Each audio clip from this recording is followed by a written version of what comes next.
안녕하세요. 한국지리 수업 시작해 보도록 하겠습니다. 오늘은 전통적인 국토 인식과 고문헌에 대한 이야기를 해볼게요. 자, 먼저 전통적인 국토 인식 가장 대표적인 건 풍수지리 사상이 되겠습니다. 풍수지리 사상은요, 바람풍, 물수, 즉 바람을 막고 물을 얻을 수 있는 곳이 바로 풍수지리적으로 좋은 곳입니다. 바람을 막고 물을 얻을 수 있는 곳. 그래서 산의 모양과 기보, 바람, 물의 흐름을 가지고 땅을 파악해서 가장 좋은 명당을 찾는 곳이 풍수지리 사상입니다. 그러면 뒤에는 산이 있고요. 앞에는 하천이 흐르고 있는 이곳이 명당이다라고 봤던 거죠. 자, 이런 풍수지리 사상은요. 토지는 만물의 근원이다. 즉 어머니와 같다. 대지모 사상과 음향오행설을 바탕으로 영향을 받았고요. 자연과의 조화를 중요시 여깁니다. 크게 두 개로 나눠지는데요. 사람들이 살아가는데 좋은 삶터를 찾는 풍수를 양택풍수라고 합니다. 집터 또는 도읍지를 선정하는 것도 양택풍수입니다. 과거 우리 고려에서 조선으로 넘어갈 때 수도가 개경에서 한양으로 이렇게 한양천도가 됐죠. 이 한양천도가 될 때 여러 가지 주장들이 있었고 근거가 있었는데요. 그 중에 하나가 개경은 땅이 전부 다 지력이 쇠했다. 땅이 기운이 없다라고 하면서 이런 풍수지리적인 사상이 입각해서 한양이 덕이 많은 땅이다라고 해서 한양으로 수도를 이전한 것도 있습니다. 자, 그리고 죽은 사람의 묘자리를, 즉 묘지를 선정하는 것이 바로 음택풍수가 되겠습니다. 자, 이런 풍수지리 사상 말고도요, 우리 조상들의 국토 인식을 나타낼 수 있는 것은 고문헌입니다. 지리지를 통해서 우리 조상들의 국토 인식을 알 수 있는데요. 조선 전기와 조선 후기는 조금 지리지의 성격이 다릅니다. 조선 전기는 이제 조선이 건국됐어요. 그러면 효율적으로 통치하기 위한 자료가 필요하고요. 그리고 다양한 도의 기초 자료가 필요하겠죠. 그래서 국가 주도로 지리지를 만듭니다. 이런 지리지를요, 우리는 관찬지리지라고 합니다. 관찬지리지, 국가 주도로요. 그러면 그 지역의 산, 그리고 물, 인구가 어떤지, 어떤 산업이 발달했고, 그리고 창고가 어느 정도고, 향교가 몇 개 있고, 학교가 몇 개 있고, 이런 것들을 설명해 줘야겠죠. 그래서 백과사전식으로 나열해서 기록이 되어 있습니다. 정확하고 비교적 상세하게 기록이 되어 있죠.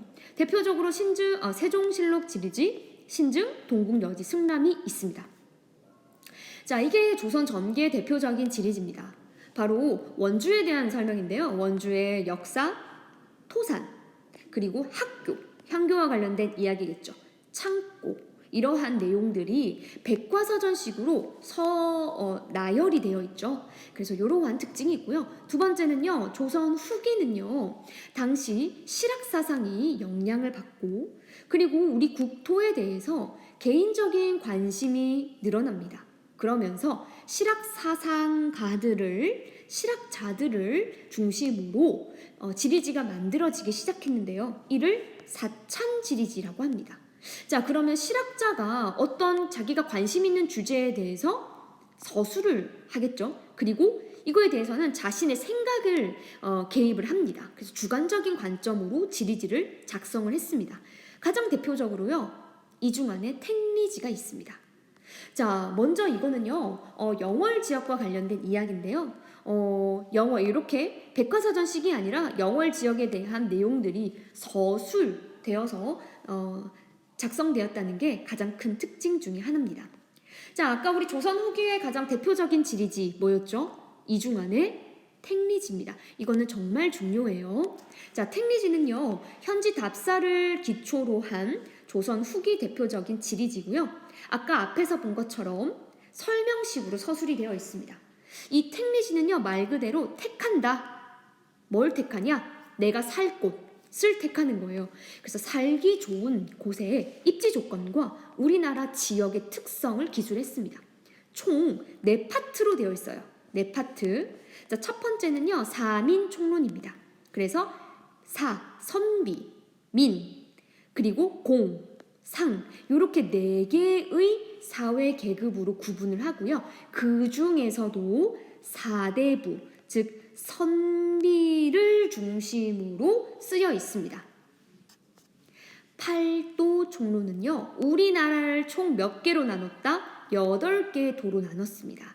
이 팔도의 역사적인 배경, 위치, 환경, 그 다음에 뭐 인구 이런 것들이 다 서술이 되어 있는 거죠. 그리고 사대부가 살기 좋은지 아닌지, 그래서 이 팔도가 살기 좋아? 아니야? 라는 걸 결론 내는 거죠. 자, 세 번째는요, 복거총론입니다. 자, 그래서 어디에 살아야 되는데, 어떤 곳에 살아야 살만한데 라는 가거지의 4가지 조건을 제시하는 것이 바로 복거총론입니다. 사대부가 살만한 가거지예요. 사대부가 살만한 거. 그래서 이 이중한 씨는요, 4가지가 필요하다고 생각했습니다. 어떤 곳에 살아라? 지리, 생리, 인심, 산수가 있는 곳에 살아라 라고 이야기를 한 거예요. 자, 먼저 복거총론은 조금 중요해요. 첫 번째는 지리입니다. 즉 땅의 형국이 좋은 곳. 그럼 어떤 땅이 좋은데? 장풍득수, 바람을 맞고 물이 있는 곳에 살아야지. 이거는요, 무슨 사상과 같나요? 그렇죠. 그러니까 즉 풍수지리적으로 좋은 명당 자리가 살아야 한다 이겁니다. 두 번째는요, 생리입니다. 자, 먼저 당시 실학사상이 발달된 조선 후기입니다. 그래서 조금 더 실용적이고 그리고 현실을 조금 더 이제 파악을 한 거죠.